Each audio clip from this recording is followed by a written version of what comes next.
What is going on, YouTubers? Welcome to another video. Today we're going to be checking out Infinity Studios Trunks 1/4 scale statue. So they've been making quite a bit Dragon Ball Z statues as of late. Most of them have been 1/6 scale, so they have the Gotenks versus Boo. They did Goku versus Vegeta, all in 1/6, and I did like some of their 1/6. However, I always felt like the price was just absurd. They're charging like $1,200 for a 1/6 scale, and I know DBZ 1/6. It's not worth $1,200. I don't think any DBZ is worth that much, even Tsume Krillin, which I sold for more than that. I just don't think they're worth that much. In general, no 1/6 really is, unless it's like a giant X-Men diorama from XM Studios. That is worth it. But now they're in the 1/4 game, and they've come out with this Trunks statue. So let's check this out. So first, you got this underbase, which is black, and it's not super clean. There's actually like some cracks and everything throughout it, I've noticed. And then you got the classic DBZ logo. So nothing super fancy, like KD's underbase or anything else, but it does do cracks, so it does give it a little separation from some other underbases, although I still think they could have did a little bit better job than just the black with some cracks in the DBZ logo. I'd say that's one disappointment.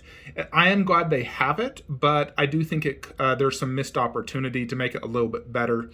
Heck, I would love to see KD's base right there. That'd look much better. Then the actual base itself. So you got some light up aura effects, some rocks, some cloud, or I guess dust effect from him flying up. So it does look pretty cool. Not like mind-blowing, but it does look pretty cool. I do like it. And then you go into Trunks himself. So Trunks is in a flying pose. It's kind of hard to tell from this angle. It's better from the other angles. But he is in a flying pose. He has his sword in his back right arm, and then the left arm shooting a ki blast, which also does light up, probably via a battery, or hopefully it's, not a battery. But overall, I do like the pose. It's dynamic. It's showcasing both his sword and a ki blast, which I do like. This is one area I'm not a fan of, is that hair. It looks very globbed together. Not a ton of separation. There's also not a lot of shading. I'll show you MRC here in a minute, but I think MRC's hair is miles better. So I'm not a fan of the normal hair on this. I think it's globbed together. It doesn't look good. There's not enough shading. However, the texturing on the jacket does look excellent. So another same picture. Here is the Super Saiyan head. Now, the Super Saiyan head is what makes me think, man, I might consider this. I really like it with the Super Saiyan head. It fits this pose much, much better. Some people say the head is too big. I don't see that. I think it's fine. I don't know if this is an actual prototype or just a concept. It's kind of hard to tell, to be honest. But the likeness is definitely very good. They did a good job with the Super Saiyan hair. It looks miles better than their normal head. I would never display the normal head in this situation. I think this is a Super Saiyan hair only situation. It just fits the pose, the base, the entire scene way better. So this is one of the closest images on the normal Super Saiyan hair. So check that out. I feel like they could have done a little bit better on the shading, although we still don't know, is this a physical product or a concept? I think it's a physical product. The hair just looks standard yellow, no white, orange, or any variation. It's just one standard color. And I do prefer to have my Super Saiyan hair with a little bit of shading. I think it does improve the overall look. It's like Tsume's hair or KD's hair, I think, is the best look. This does look decent, though. I do like the overall face sculpt, and I think they did a pretty darn good job. I like the overall hair sculpt, looks good.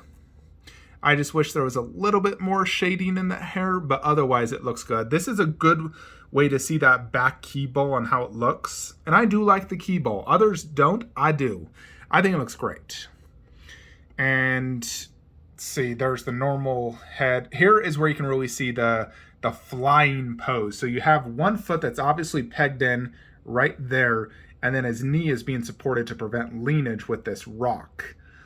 But I do like that pose. You know, this is the pose where I'm like, dang, that's pretty sick. He's like flying up, shooting a ki blast at, let's say, like the androids or something that he's fighting. And you can see more of the cracks in the underbase here. Now, this is almost 23 inches tall, you know, and it's not super wide or deep, you know, like 15, 16 inches, but that's basically it. Alexa, turn on DBZ statue room lights. Now, let me show you my MRC Trunks hair so I can show you guys what I mean. So, look at that hair. I just feel like it has much better separation.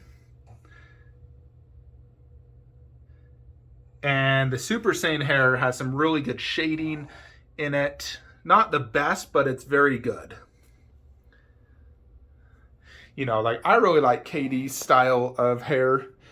You know, it's like a lighter yellow with some white, and also Tsume and the J. Ross Goku and Vegeta bust.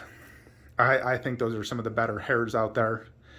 But overall, I do like the Infinity Studios Trunks. It has much more of a wow factor than MRC. Now, MRC, in my opinion, is a perfect sculpt. They absolutely nailed the sculpt, and the pose is good for a standard museum pose. What I don't like is that, you know, base. There's no wow factor. It's just, you know, a standard museum style Trunks holding a sword with a very, very simple base. So it doesn't have a wow factor where Tsume Vegeta has that wow factor. So does like Dragon Fist or even, you know, this statue or Broly, you know. So that is the one area this really lacks. When you look at the sculpt, it's perfect. The paint job, it's freaking amazing. So Infinity has a much more wow factor with that flying dynamic pose, the holding the sword and shooting a ki blast to really showcase Trunks' powers better. So I do really like it, and I am highly considering it. Now, it is priced, I've only seen one retailer price it, and they priced at $8.98 for 3 days, and then like $9.48 after the 3 days. So I'm waiting for some other retailers to post pricing. If I do get it, I'll probably go through Spec Fiction, who's my go-to for Infinity Studio products. So I'll leave a link to his website where you guys can also pre-order if you want to use Spec Fiction. You know, a lot of people are going to be selling this, but I don't really like to pre-order from newer people I've never used in the past. There's just too many scammers in the game. If they don't have references or I haven't used them, I don't like going to them. Even if their price seems a little bit more appealing, I would either go through someone I know I can trust, and I've used Spec Fiction many times without fail and no issues. So that's who I would use. I'm curious if Sideshow will also get it. I haven't seen Sideshow post any of their other DBZ statues, but they do post their busts. Maybe they don't have the license for USA DBZ, and that's why you have to use a third-party retailer. I wish their 1/6 was priced better, because to be honest, I probably would have bought their Gotenks if they priced it better, but it's just too expensive. But Trunks is more in the line of what other DBZ 1/4s are going for nowadays. You know, like your standard KD is about $850. So if you can get this one, which comes with 2 heads for similar price, it's basically like buying a KD statue. Shipping, we don't know what it is, but it's a smaller 1/4, so it could be anywhere from $100 economy to $500 DHL. Who knows? But I am highly considering it. If I do, the idea is, ideally, I'd love to just put it right there and move those two over there. That's what I'd like to do. Because I have thought about putting Prime 1 Vegeta there, but ultimately I don't want 2 Vegetas next to each other. I think that's excessive. I'd rather have a good Trunks there. And I don't want KD's Trunks because A, it's the exact same pose as this. B, it's the way too buff version. It's overscaled. And it's the version of Trunks I like the least. I like classic Trunks. And for me, I think Infinity is the best classic Trunks statue out there. I like it much better than Soul Wing. I've never been a big fan of Soul Wing. I know a lot of people who have it love it, but when I look at it, it just looks very cartoony. It looks off. I'm not a fan of the hair. It looks like it's made of plastic, and I just don't like it. I know others love it, and good for them, but for me, it's not something I'm looking forward, you know, especially since I already have that exact same scene. I don't want a 1/4 of the same scene outside of the Tsume and that. But that has the full diorama, so it's different. So I am highly considering this. I'm giving it some thought, especially since there's a time limit on the, getting it discounted. So what do you guys think? Do you think I should take the plunge and get this, or wait for a potential future Tsume or Prime 1, which we don't know if we're going to get any. They've never teased a Trunks. I don't know if KD's doing another Trunks. He hasn't advised. I know he's doing Gohan and Cell. He may visit Trunks again in the future. But if he does, is it going to be a super buff version again, which I don't want. I want classic short hair Trunks. That's my Trunks that I grew up and loved. Not the, Android 13 or BoJack movie version. Anyways, what do you guys think? Let me know in the comments below. Hope you enjoyed this video. Like, comment, subscribe. Have a great day.